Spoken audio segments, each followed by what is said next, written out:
allegiance, shall we? Okay. Ready, begin. I pledge allegiance to the flag of the United States of America and to the republic for which it stands, one nation, under God, indivisible, with liberty and justice for all. I often like to say for all another time.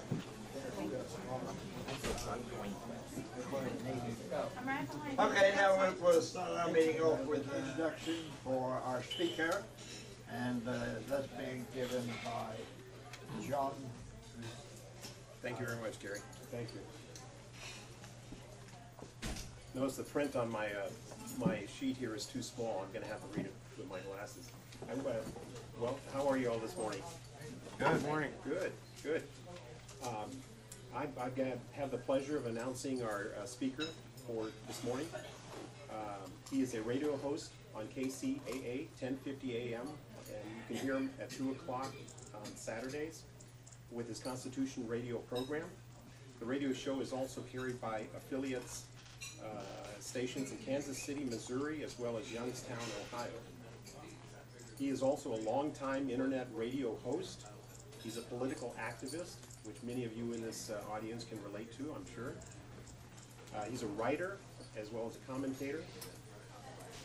He is the founder of the award-winning Political Pistachio website, and he's a freelance newspaper columnist for the Marietta Patch and the Central Idaho Post. He also writes for Canada Free Press, The Examiner, as well as several conservative publications. He's been featured on the American Family Association's One News Now news portal. He's a member of the American Authors Association, the Committee of Concerned Journalists, and the Military Writers Society of America. There, a little better. He received the Golden Anchor Award for his patriotic commentary in 2008 and was a candidate for his local Marietta City Council in 2010. So you may recognize his name. He is a public speaker on the United States Constitution and teaches classes on the Constitution in Temecula at the Faith Armory on Thursday nights. Our speaker is a family man. He's been married 28 years to his high school sweetheart, which my wife and I can relate to. He is the father of two and has 4 grandchildren. He is a proud United States Navy veteran. So without further delay, please welcome Douglas V. Gibbs. Doug?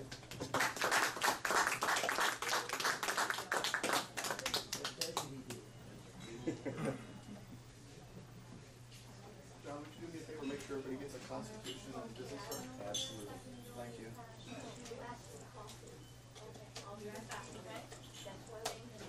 Give me one too.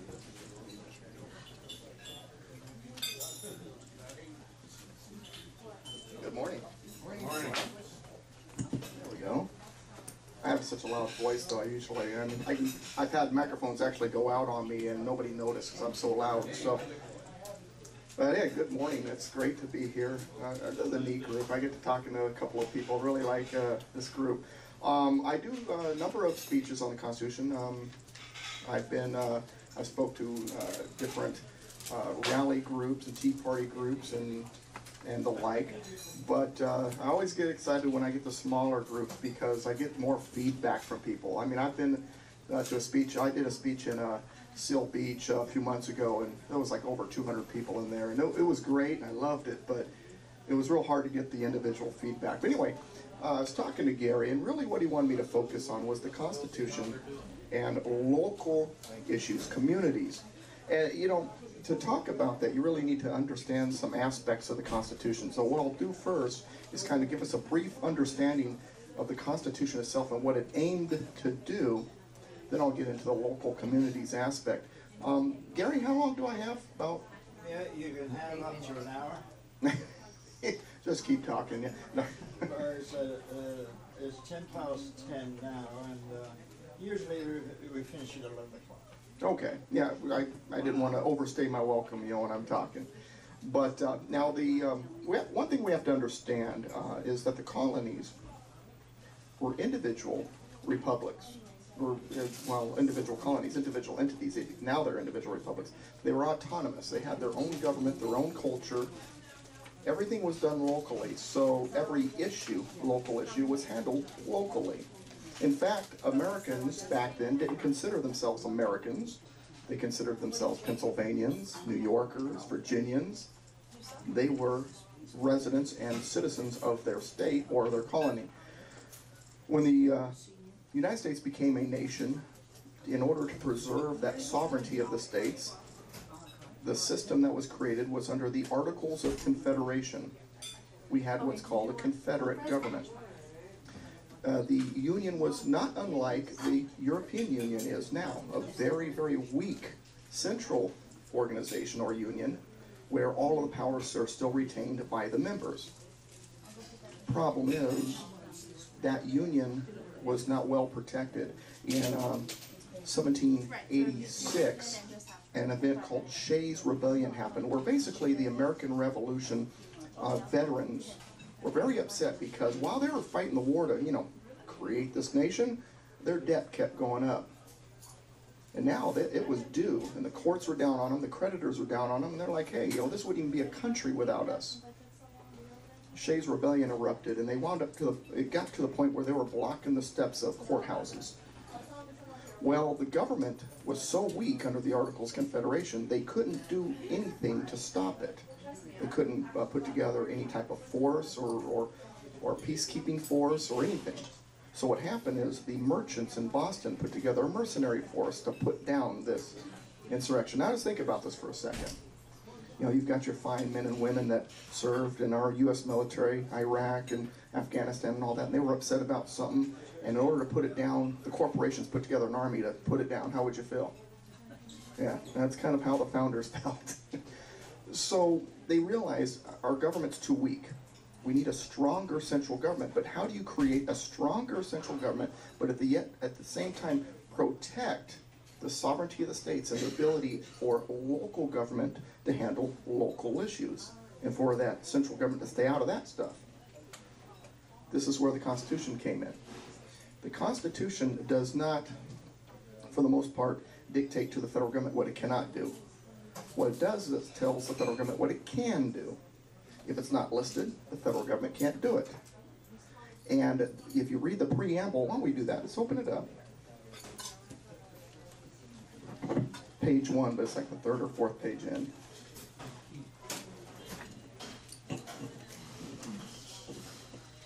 And the preamble is an introduction. It explains why this was created. We, the people of the United States, those are the people that are given the authority. Sort of like when you go to the doctor, and the doctor gives you this form, and for what his authorities are to do to you, and it says, I, patient's name, authorize the doctor to handle this and this, and you go in for some knee problems, he doesn't start looking at your elbow unless you let him. So we, the people of the United States, instead of I, patient's name, it's we, the people of the United States. These are the people given the authorities. And then they start listing the reasons for this. In order to form a more perfect union.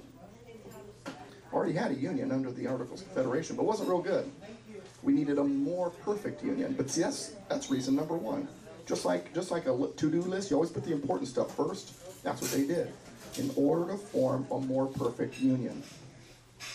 The Constitution created the federal government for the purpose of the union, to protect the union, not for local issues.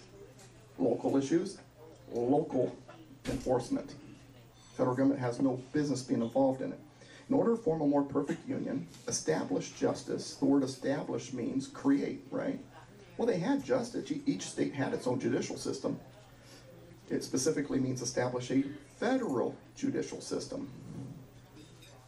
Ensure domestic tranquility. Now, to explain that a little bit, see, the states, just like communities, you know how our communities sometimes, it's kind of funny, they almost like fight like little kids. You ever seen, how it's like little siblings just knocking each other upside the head? Well, the colonies were the same way. This is my line, don't cross it. Well, that's the way they are. That's the way these communities are, and that's the way the colonies were in the new states.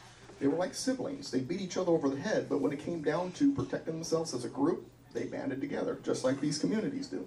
They're always fighting with each other, but when push comes to shove, they unite to work together.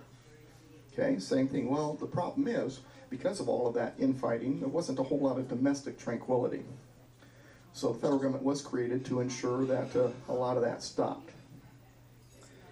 Promote the general welfare. The general welfare, it's an interesting term. It's not, it's, oh, I'm sorry, provide for the common defense, thank you. Well, that one's actually pretty self-explanatory, but yeah, provide for the common defense. Then, but the promote the general welfare comes right after provide for the common defense for a reason. See, the general welfare is not a clause, it's a condition. If this is followed, we provide for the common defense, and the federal government promotes, or let's see, what's the word? Ensures domestic tranquility. For some reason I forget the word ensure. If the government's doing all that, there will be a general welfare among the nation. That's the point of the word general welfare. It's not a clause like it's a specific thing they got to do. It's a condition that exists if everything else is followed. Common defense would be somebody was coming after us. Right, common defense. Well, I'm not going to get into a discussion about common defense, but yeah, you're right. And secure the blessings of liberty. Now, I don't know what your faith is, but a lot of people tell me that God's not in the Constitution, and my first word is, oh, then who gives blessings? Secure the blessings of liberty. To me, that's a godly thing. But secure the blessings of liberty to ourselves and our posterity, not just to them, but for everybody coming in the future. To ordain and establish this Constitution of the United States of America. Now, the rest of the Constitution, what it does is it establishes the federal government, and it gives authorities to the federal government. If the authority is not listed, they don't have that authority. So now, let's bring the local stuff in. Local communities and what's going on locally. Last time I checked, some of the stuff that the local communities battle over isn't listed in the Constitution as an authority to the federal government. So the first question is, how does the Constitution work with local issues? The first answer is, it doesn't. In other words, the federal government doesn't have any authority to get involved locally. Local governance by the local people. See, the Founding Fathers, remember, what they were battling in the American Revolution was a very strong central system in Great Britain. The British troops were coming from over the seas to not just tell the colonies what they could and couldn't do at a large level, but also when it came down to their local issues, to the point where they were even raiding homes without even a warrant, looking for contraband. And the local communities had no say over it. So one of the first things the Founding Fathers wanted to accomplish was that local issues were handled by local governance, by local groups like yours, by local governments like Menifees and Myriadas. The federal government's not supposed to have any finger at all involved. So when we start talking about some of these, for example, these conservation deals we got going on with the eminent domain and all that, where they're literally taking away land and disallowing land usage based on conservation reasons, and the federal government has a hand in that, guess what? There's no authority for that. Federal government technically, legally, has no authority to even be involved in that. What you do locally with your land is supposed to be your local decision. Now, people say, well, what about the state? What about the state? Ah, see, the state has a state constitution because every state is going to have different needs. I'll give you an example. The Second Amendment, when it comes to gun ownership, what does it say? It says, shall not be infringed, right? In fact, we'll read it real quick. I'm going to get my glasses out for this one. I mean, I for the most part remember all this stuff, but I want to make sure every word's exactly right. Okay, a well-regulated militia being necessary to the security of a free state and the right of the people to keep their arms shall not be. Okay, thank you. Well-regulated militia. Right, well-regulated militia being necessary, not just ought to be, it's necessary to the security of a free state. What's a free state? Us. Yeah, supposedly. but well, when people hear a free state, they think a free government. No, it's a free state, a free California, a free Virginia, a free Pennsylvania, okay? It's not free, you pay a lot for it. The right of the people to keep and bear arms shall not be infringed. Now, first of all, the word shall not be infringed, I think is pretty obvious. Shall not, period. In any way, shape, or form. What it's saying is the federal government is not supposed to have any restrictions, regulations, or anything on firearms. Boy, isn't that an interesting joke now. But, because, why? It's a state issue. Each local governance over that issue. Why? Would you want Wyoming to have California gun laws? Or should California have Wyoming gun laws? No, we're different states. We're different communities. That's the idea. Going back to these local communities here, your united communities of Riverside County. You know best what goes on locally because our needs are different than other parts of the country, other parts of the state. Hence the reason why the emphasis on local governance over local issues. So once again, Riverside County United Communities, what a great job. You guys are handling local issues locally. That's the way it's supposed to be. Once again, you get something like a federal intrusion. They're not supposed to, because what does a bureaucrat somewhere in Washington on the 15th floor of some building know about what you need locally? He doesn't. And Wyoming's law should be different than California's, should be different from Oklahoma, should be different from Texas, because every state has a different culture, different needs. I mean, I'll be darned, I wouldn't want people in Wyoming to have to abide by our gun laws. No one would be able to go hunting anymore. But, but that's, you know, going back to the emphasis of local issues, local governance. That's what the whole Constitution was about. It was about keeping the federal government out of local governance. So, okay, so then what does the federal government get then?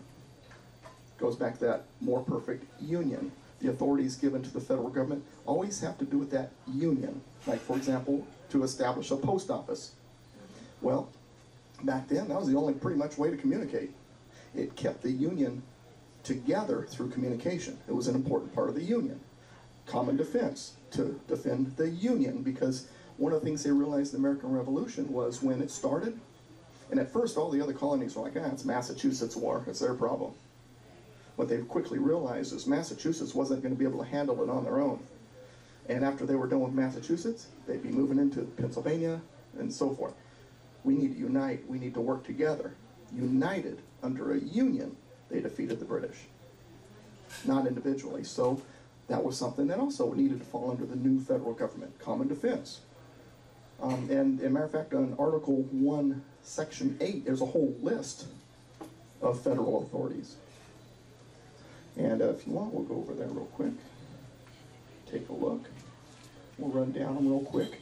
These, see, when I talk about these authorities, what that's called is enumerated or express powers. Express powers means that those powers are specifically listed or enumerated in the Constitution as a power. There are some people that believe in what's called implied powers. In other words, it's a power, but it's not in the Constitution. That was a concept created by a gentleman by the name of Alexander Hamilton. This one gave them the right to have taxes. I don't like it. Well, they're allowed to tax, but if you read it, well, they gotta be able to function. They gotta be able to pay for what they do, right? Well, they didn't used to. Oh, they've always had the power to tax, but they didn't have the power to directly tax you.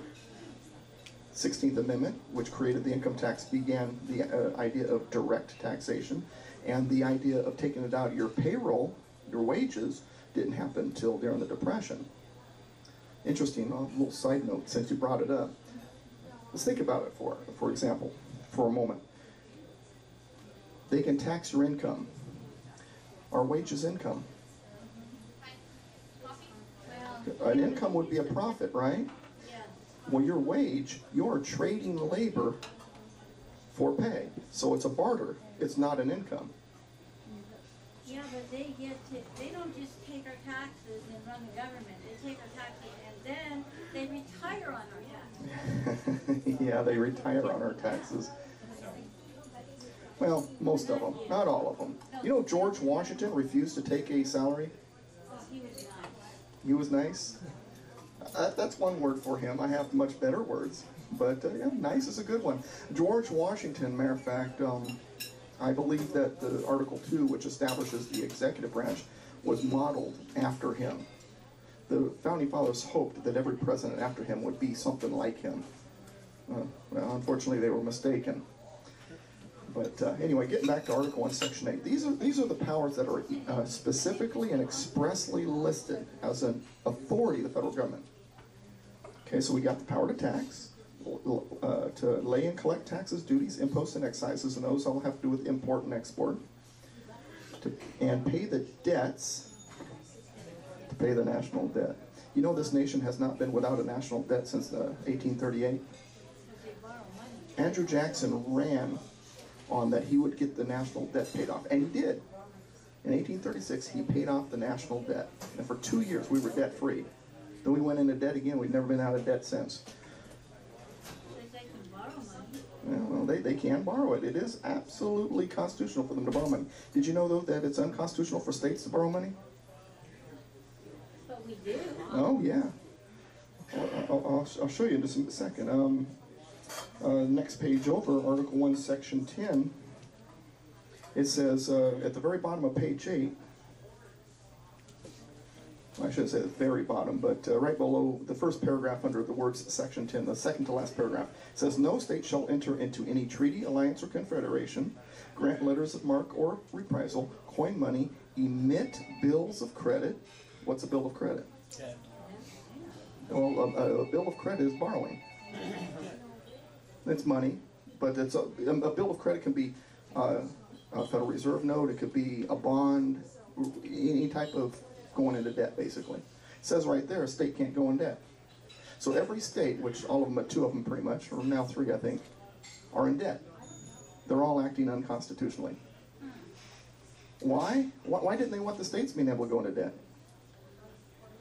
Well, they can't print money for one. But anyway, getting back to Article 1, Section 8. Provide for the common defense and general welfare of the United States.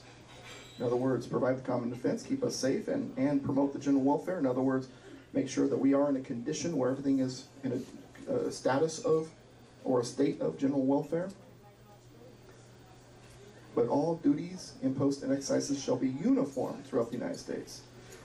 Now, when I say throughout the United States, when it says that, it doesn't mean United States, the country. It means United States in the sense of these states that are united. In other words, those taxes that are charged for, let's say, remember I said that the duties, imposts, and excises have to do with import and export?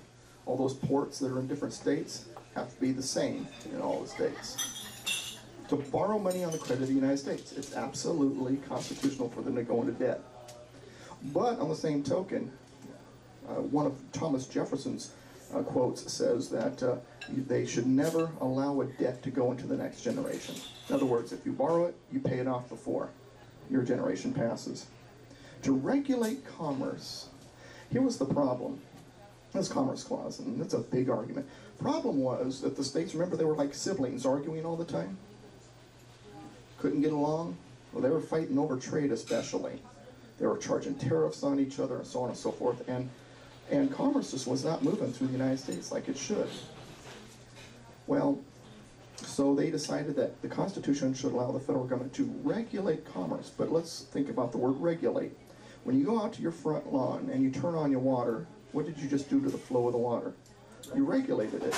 When you turn it off and you restrict it, you regulated it. So regulate doesn't mean just restrict. It also means open up the flow.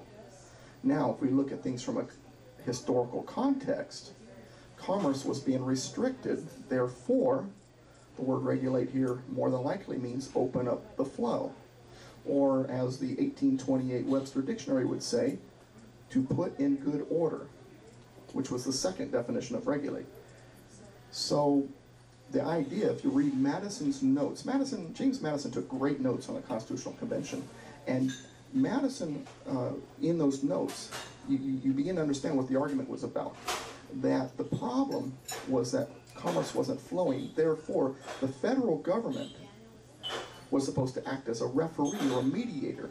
So in other words, they weren't supposed to regulate commerce in the sense of restricting it like they do, but that when it was restricted, act as a referee to get things opened up. So the Commerce Clause is actually used in the opposite way it was originally intended now. to establish a uniform rule of naturalization. You know, in other words, if you want to become a citizen in California, the rule's the same as if you want to become a citizen in Utah. They can't start changing the rules on you. And uniform laws are subject to bankruptcy. So the problem was someone go bankrupt, then they just go to a different state and start all over again and, you know, not worry about it. Now there's a full faith and credit. In other words, those bankruptcies are recognized in every state and it's uniform. To coin money, a fixed standard of weights and measures. In other words, one state can't be on the metric system, a different one on the English system. Provide for the punishment of counterfeiting. Makes sense, since they're coining the money, right? Establish post offices and post roads. This is interesting. Let's think about this for a second. This is the only place in the entire Constitution that roads are mentioned. To establish post offices and post roads. In other words, to establish these roads for the post office, you know, in order to move the mail and all that, right? Establish, not maintain and create. Establish. It will be here. Which means, and I want to shock you for a second, but I'll explain what I mean. Which means that our federal highway system and internet highway system is actually unconstitutional. It's up to each state to create highway systems, not up to the federal government, huh? But Doug, isn't it a great system? Well, if it was such a good idea, they should have changed the Constitution through amendment to give them the authority. Eisenhower, right, is the one who signed that act. Well, that same exact bill, almost to the word, minus the cars part, was also put forth back in 1817. In 1817, Congress put forth a bill for the federal government to create a road system and boatway system. And their argument was the same argument that Congress used when it went before Eisenhower. General welfare, common defense, you know, because you got to move troops and all this other stuff, so it's all the reason in the world. Except James Madison, who was president at that time, you know, the guy who's known as the father of the Constitution, so I think he probably knew something about the Constitution, vetoed it. Now, you can actually look it up. If you want to take down the note, look up Public Works Bill 1817, Madison veto, and it will show up as your very first choice, and you can read it. And he basically says in his veto, great idea, sounds like a great idea, but I can't find any place in the Constitution that authorizes us to do that. And that's why I veto it. If it's such a great idea, change the Constitution to allow us that authority. Now, what is changing the Constitution? It's an amendment. Congress proposes the amendment, and then who has to ratify it? The states, right? 3/4 of the states. So in other words, an amendment is the federal government asking the states for permission to have that authority. People never think about it that way. The state's got to ratify it. They're asking the state. Why? Because the states created the federal government in the first place. So is that actually unconstitutional that they passed? Oh yeah, absolutely. Oh yeah. And people say, well, gosh, Doug, what if, you know, some states kept good highway systems, and let's say, you know, just to use a state and everybody likes to pick on, Louisiana, let's say, doesn't keep their roads up very well, and they can't get their goods in, and they can't get their mail because they're not keeping up the roads. And my response is, well, I guess the people will start complaining, and they'll start keeping up the roads, won't they? And if they don't, that's their problem. Okay, continue on down the list. Promote the progress of science and useful arts by securing for limited times to authors and inventors the exclusive right to their respective writings and discoveries. That's the Patent Office and the Copyright Office. Simple stuff.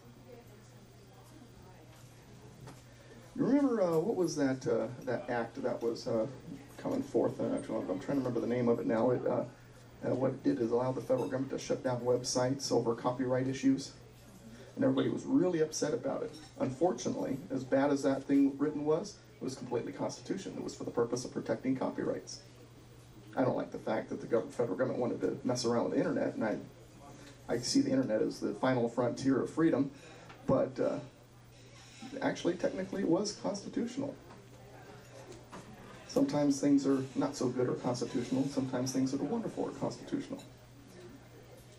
To constitute tribunals inferior to the Supreme Court. The Congress has the ability to create smaller courts other than the Supreme Court. You know, the appellate courts and the district courts and so forth, circuit courts.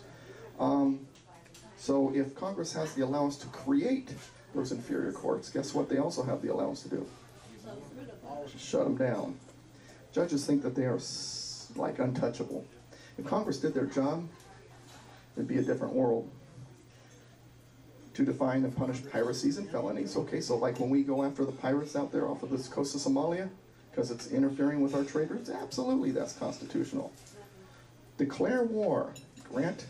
Now this is saying Congress has this authority. To declare war, grant letters of marque and reprisal, make rules concerning captures on land and water. I'm going to do this one backwards.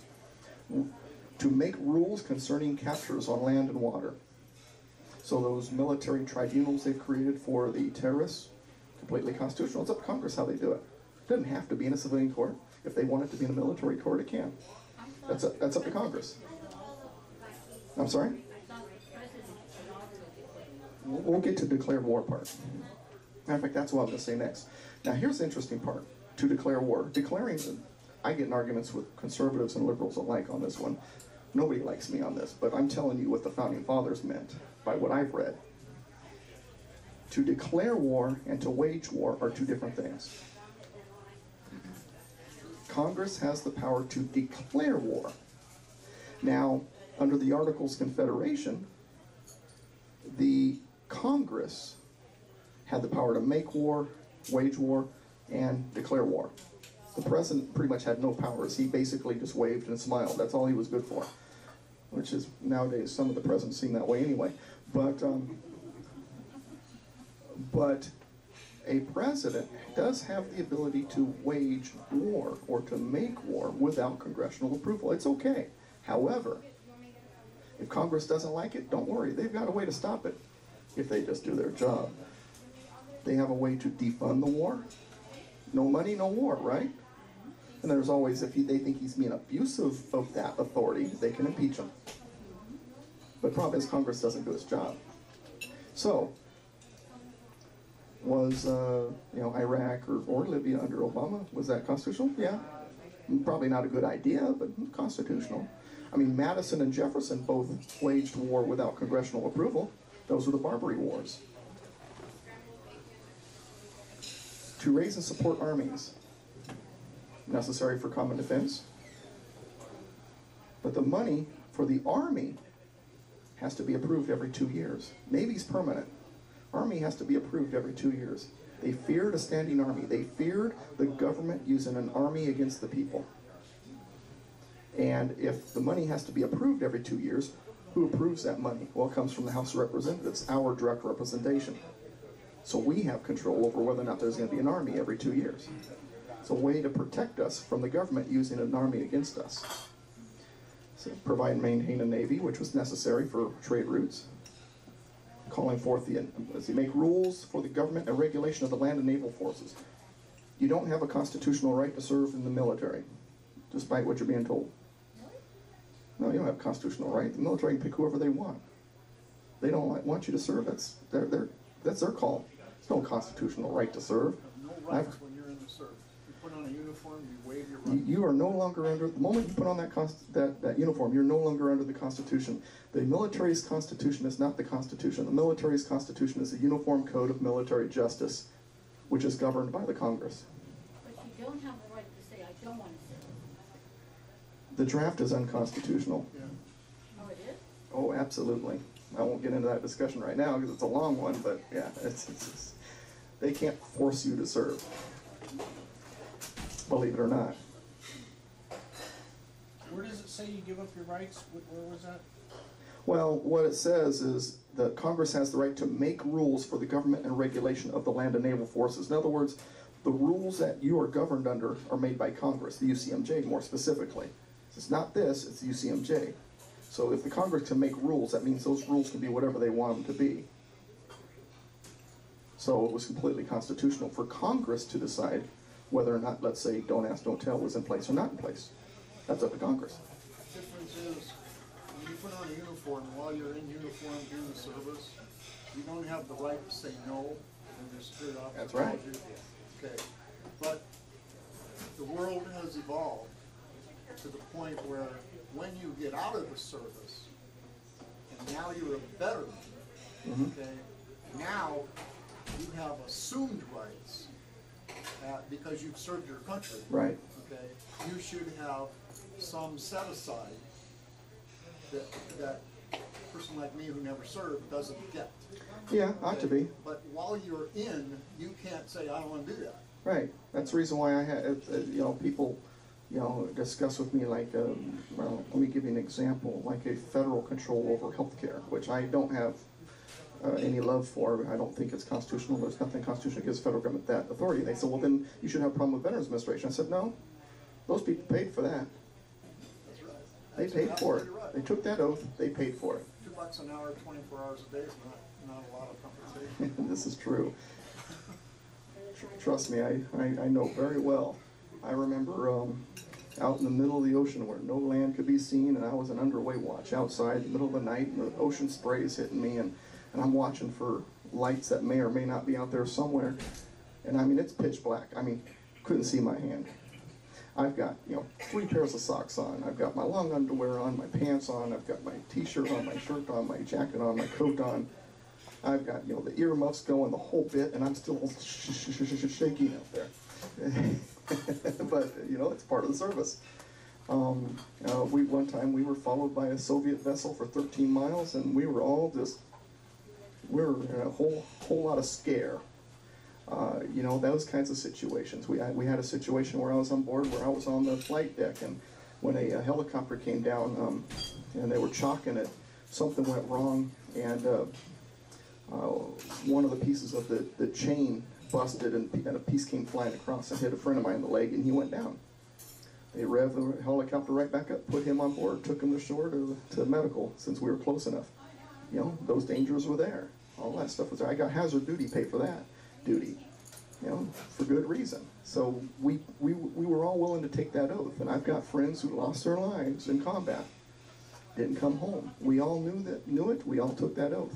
So when it comes to something like Veterans Administration, darn right, those veterans paid for that. They get that. I have no problem with that kind of medicine paid by the federal government. But anyway. Paid by the taxpayer. Forget the federal government. Yeah, they think it's their money. It's actually our money. That's true. Federal government thinks it's their money, and that's why they call government spending investment, because they think they're investing their money. And it's not even their money to be quote unquote investing, but that's a whole different story. The next clause is all, I'm not going to read the whole thing, but it's all about Washington, D.C.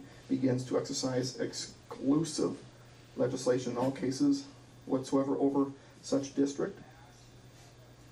That's about Washington, D.C., but the next part is going to catch your attention on local issues. This is why I wanted to go through this, because this one's huge.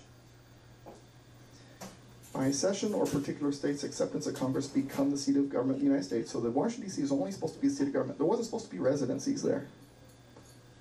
There was not supposed to be a population.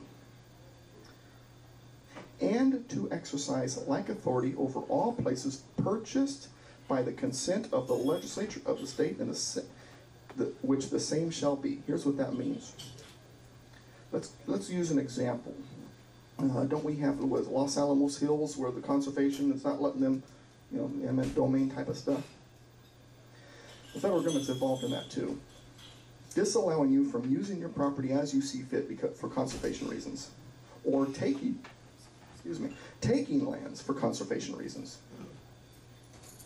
They see that all the time, right? They can't. It says so right here. All places purchased by the consent of the legislature of the state. In other words, federal government can't claim land, take land, or anything aside from just compensation, eminent domain. Aside from that, let's say like for a national park, they can't just seize it and make it a national park. According to this, they have to purchase it, and it has to be approved by the state legislature. If both of those conditions don't exist, what the federal government did was unconstitutional. Now, how often do we see, for conservation reasons, federal government involved with seizing of lands or not allowing development of land in our communities? None of their business. Can they trade land? Like the builders.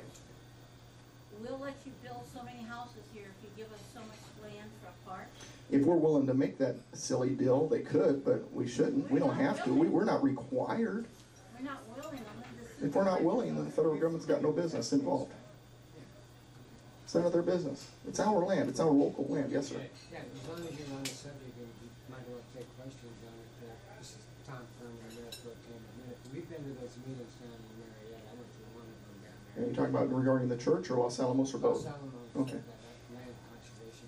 They do the same thing all the time, though, and what my question is, yes, we agree with you, everybody agrees with you, but what they do is they back it up using the full force and threat of the federal government. Nobody can fight the federal government now on these issues because we can't afford it. They could wipe the Right. city of Menifee out Oh, absolutely. in 2 weeks. And part of the reason they're able to do that is because they've convinced us that the federal government trumps all federal laws trump all state laws. That's not true.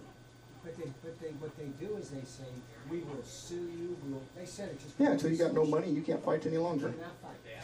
So how do you do it? Yeah, how do you do it? Yeah, well, technically, once again, first of all, it's unconstitutional. Number two, why are we giving them our money in the first place? I would love for a state, and I'm dead serious, I would love for a state to pass a piece of legislation that says federal withholding and income taxes is now unlawful in our state.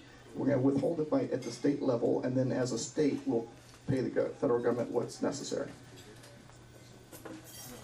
And then we will hold back so much. In other words, how silly is it that we give them our money, then they give a little bit of it back, and then if we don't do what they tell us, they threaten to keep it. Well, why are we giving them the money in the first place? Because they have bigger Can I counties? say one more thing? Yes, sir. Go ahead. Why? I'm running for city council in the city of Minneapolis. Well, that explains your knowledge on this. Mr. Finch said, I'm tired as hell, I don't want to take it anymore.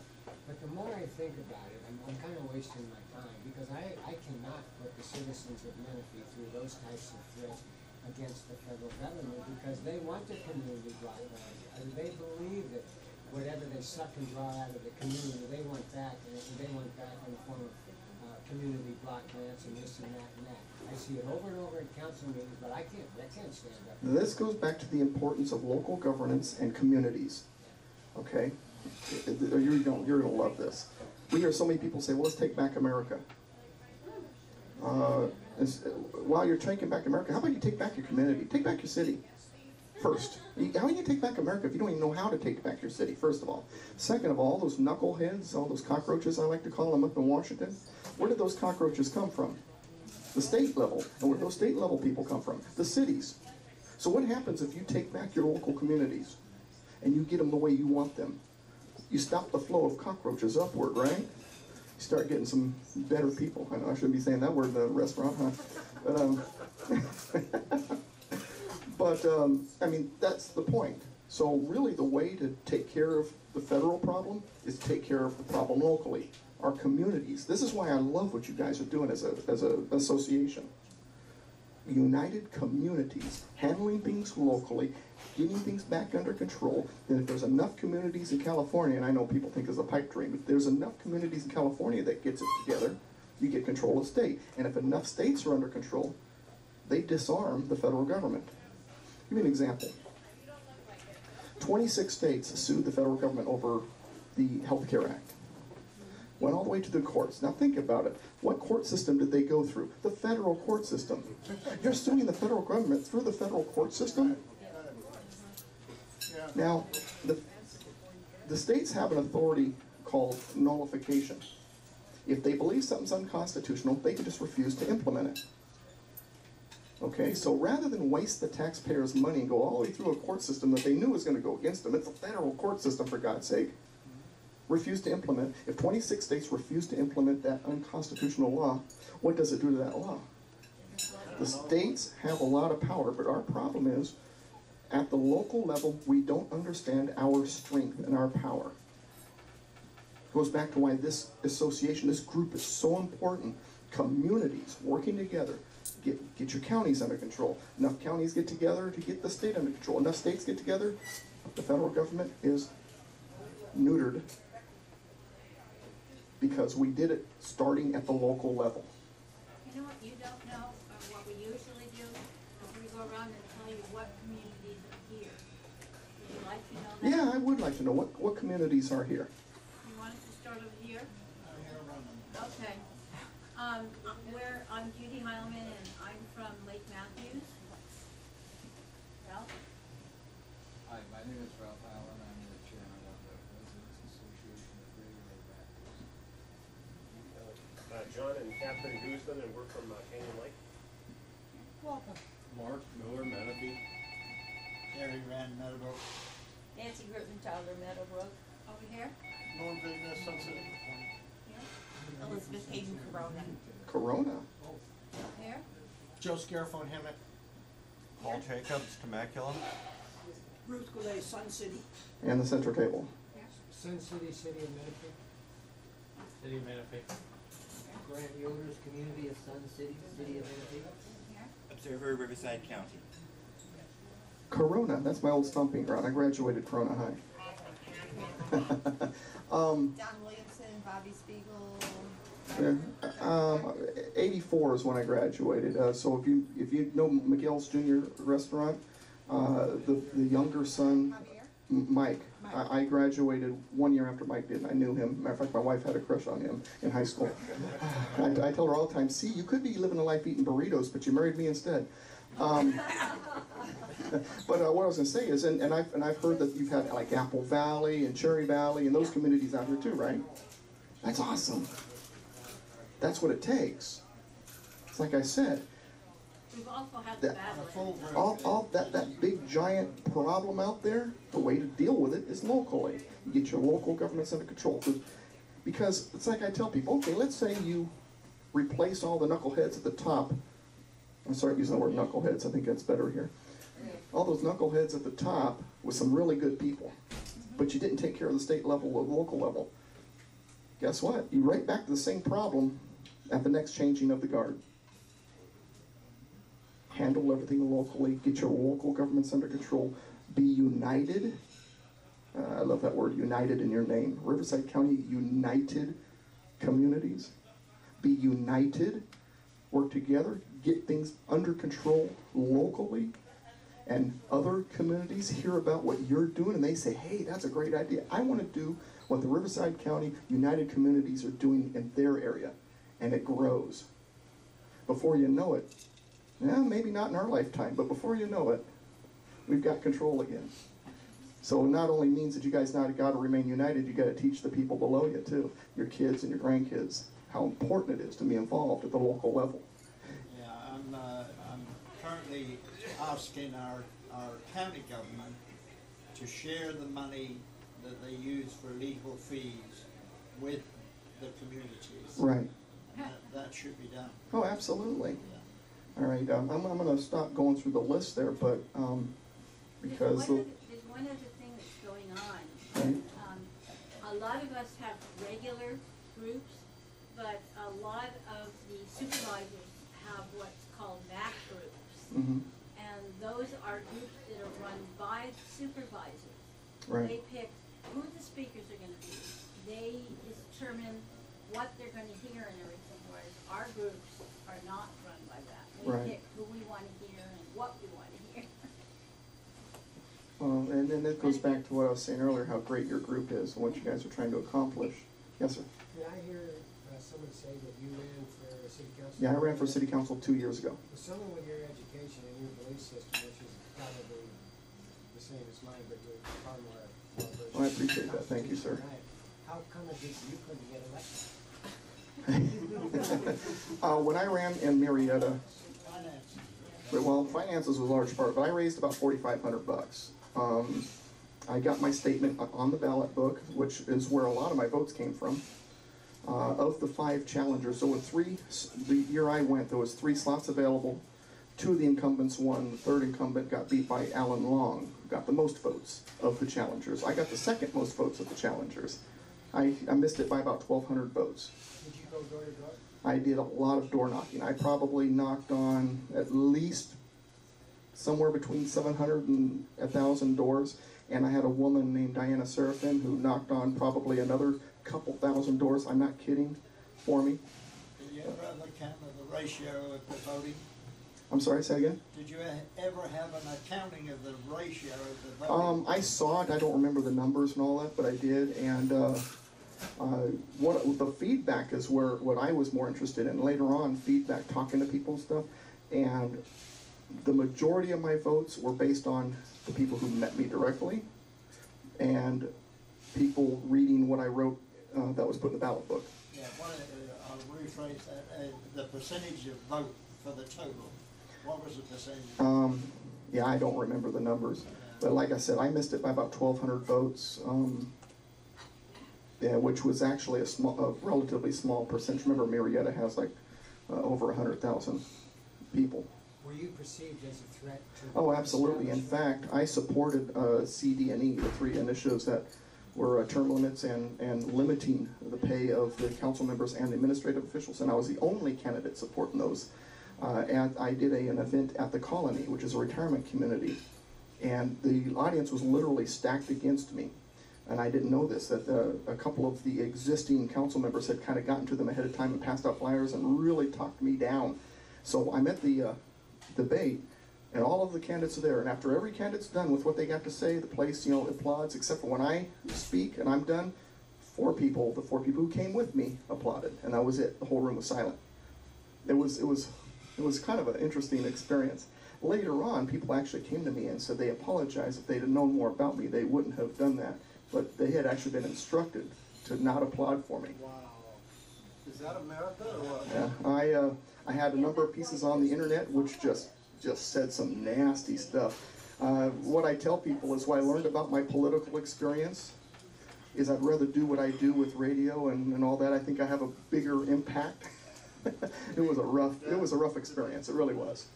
I was just going to go back to the Constitution and ask you to point out to me so I could underline it in red, where it talks about executive orders.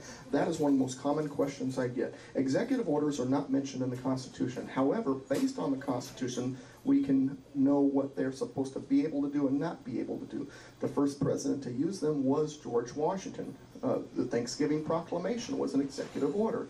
Executive orders are supposed to be proclamations, and as per the second Article 2, which gives the president the authority to set the rules within his branch, he can use an executive order to change rules within his branch. However, executive orders do not give the president the power to affect law, modify law, or anything like that. How do we know that? We'll go to Article 1, Section 1, right below the preamble. Article 1, Section 1, right below the preamble. This is one of my favorite things to teach, by the way, in my classes. So I'm going to go over it just like I do in my class. It should take me about 5 minutes, and I'll wrap up so that Gary can have the floor and say goodbye to all, or whatever you got planned. Article 1, Section 1, on page 1, right below the preamble reads, all legislative powers herein granted shall be vested in a Congress of the United States, which shall consist of a Senate and House of Representatives. Now let's think about that for a second. The word all means what? All. I know it's shocking. It really is. When I say that, people think it's, what do you mean it's shocking? Well, trust me. You think about the politicians, it's shocking that all means all. All legislative powers. What are legislative powers? Powers to create law, modify law, repeal law, strike down law. All legislative powers herein granted. Granted is a legal term. It means to legally transfer or give. Okay, so if these powers were granted, there's a grantor and a grantee, right? The grantor were the states, because the states had all the powers before this. The grantee is this new federal government. So all legislative powers herein granted shall. Well, for those of you Bible readers, you know what shall means. It's not oughta or coulda, it's shall. It's definitive, right? Shall be vested. Vested is just like granted, to legally transfer in a Congress of the United States. In other words, anything that has to do with legislative powers, creating law, modifying law, or striking down law, or repealing law, has to go through Congress. That's what it says right there. Therefore, any executive order that influences law, modifies law, is unconstitutional. Anytime some of you might want to really be ready for this one. Anytime a judge strikes down a law, guess what? Whoa, baby, yeah. Unconstitutional. Judges don't have that kind of power. They're not supposed to anyway. Well, what about judicial review, Doug? You know, where the Supreme Court determines whether or not something's constitutional? That power is not listed in here. No, they can't legislate from the You know who gave the courts that power? The courts. Yeah. They gave themselves that power. Let's think about it for a second. The Supreme Court is deciding if a law is constitutional. To decide if it's constitutional is to decide if the federal government has that authority. Now, the Supreme Court is a part of the federal government, so therefore the federal government's deciding for itself what its own authorities are. Doesn't sound very constitutional to me. It sounds like the dad over 5-year-olds. The word I like to use is tyranny, but some people scoff at that. They seized that power in 1803, Marbury versus Madison, in John Marshall's opinion of that case. He established judicial review. It was used very little at first, and it's just, built its way through the generations. Is there any correlation between the fact that the United States Constitution and all of its amendments are written in the King's English? And Yes. now nobody speaks English, much less the King's English? One of the important parts of King's English, aside from the fact that that's what they spoke back then, is one of the aspects of King's English is that whenever lists were made, they were always in order of importance. That is an aspect of King's English. Therefore, going back to my list of in order for a more perfect union, and they're in the order of importance. Also, Article 1 establishes the legislative branch, Article 2 establishes the executive branch, Article 3 the judicial branch. Based on King's English, that would tell you that we don't have 3 co-equal branches. The legislative branch is supposed to be the strongest, the executive branch is supposed to be the second strongest, the judiciary, I know it's shocking, was supposed to be the weakest of the 3 branches. In fact, during the debates, they even considered not creating a federal judiciary. It wasn't even created until the last couple days. My point being, though, that we've changed the meaning of most words. A lot of the Like like when I went through regulate earlier. Right, where it says for the welfare of the nation, we've changed the meaning of welfare. Sure. 50 years ago. Well, if they meant individual welfare, that's what they would have put anyway, right? They said general welfare. Right. A general welfare over the nation. In other words, shall and may. Yeah, Right, there you the go. difference between shall and may. How about jurisdiction? Yeah. How about jurisdiction? All right, I got to go over this one now that I've brought it up. We're not getting any better. Jurisdiction, 14th Amendment, which actually, and that's more recent, that's 1860s, right?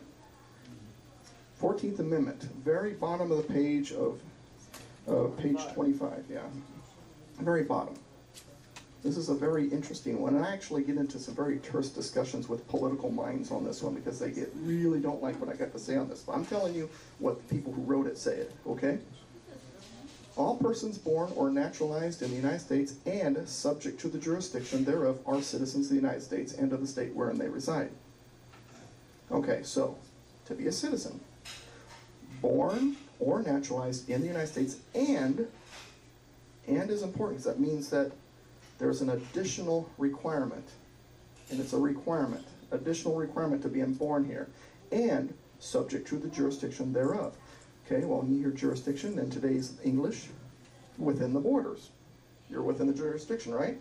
Now, if you go back to the congressional record, while they were debating the 14th Amendment, Senators Howard and Senators Trumbull, which were the primary writers of this section of the 14th Amendment, said that no, subject to the jurisdiction, jurisdiction means full allegiance.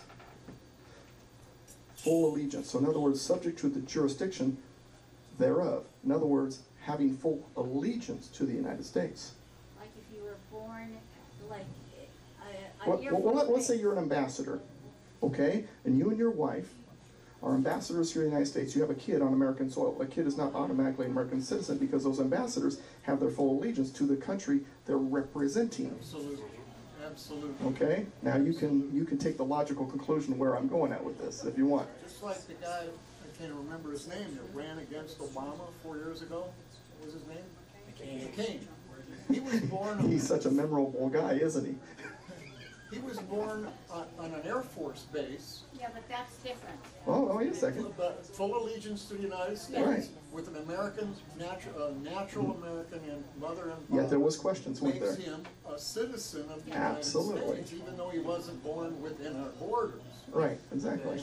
And that's what that's talking Yeah, exactly. Well, and if you want to get into the next logical conclusion, which is natural born citizen, I can talk about that some other time with you, but I just feel free. But anyway, 5 minutes. yeah, well, Gary, I was going to wrap it up right now, sir, because I actually spoke for longer than I expected I would, but I love talking to people. We have questions, a couple of questions. Anybody want to? Yes, I have. Okay, go ahead now. Okay. I know that there's, I read in here, the thing about we have to have the 2 votes from California, the 1 vote for president, the 1 vote from the little tiny state of, Talking about the electoral yeah, the votes? electoral, of Rhode Island and that. Can that be changed? Can it be? Well, through an amendment, you can change that. But you have to actually change constitutional to an amendment. But the thing is, what you're talking about is electoral college. Yeah. And that's actually a very good thing. No, it isn't. Oh, yes, it is. And what it does is it protects us from, see, we are a republic, not a democracy, first of all. We are a republic, Yeah. not a Okay, because see, the founding fathers, well, hear this. The founding fathers understood that too much power in anybody's hands is a dangerous thing. That includes the voters' hands.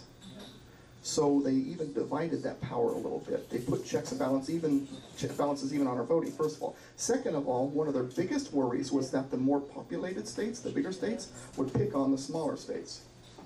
The Electoral College was designed to protect the smaller states from the larger states colluding against them. doesn't work. Because Sure it does. Electoral college follows the representative number of each state. Representative and Senate member combined. Now, okay, but now you've got a Democratic Senate and a really heavy Democratic Congress. Yeah, but the people What are you don't. gonna do with the popular vote? Because these guys are, they kind of represent the. If we were to go to popular vote only, though, Yeah. the 7 largest populated areas would be voting for president. Everybody else's vote wouldn't matter. We're not a Democratic common Why Congress. couldn't it be the popular vote? Because, Well, your popular vote does determine the electors. no, it So doesn't. No, it it's a vote. doesn't. Yeah, but some states are all winner take all and some are proportionate. The popular vote in each district determines the elector for that district. No, not always. Some states go winner take all. Yep. Well, no, but I'm saying, I understand what you're saying, but each district, first of all, your popular vote determines your elector for your district. Then, most states are winner take all, then they collect all the districts, and whoever wins it, that's where it goes. California is gonna be Democrat. I think what you should be pushing for is the same thing John and I were talking about earlier, where California has the option, like Nebraska and Maine does, of splitting up those electoral votes. They're not gonna do that, because the people in charge are. Oh, sure, the ones who make absolutely, that but that's an decision. idea. But also, there's no binding requirement for the electors to cast their But they will. vote. To cast their Right. vote They cast it as the people voted as per tradition. They're not required. Why? They'll never give them again. Why did the founding fathers put that in place? Because they thought people were stupid and they didn't know how to vote. Well, that's not the language I would use. What they believed was, if for some reason the people, well, first of all, the people didn't vote for the electors in the beginning. It was the state legislatures, to be honest with you. That didn't change until about 1826.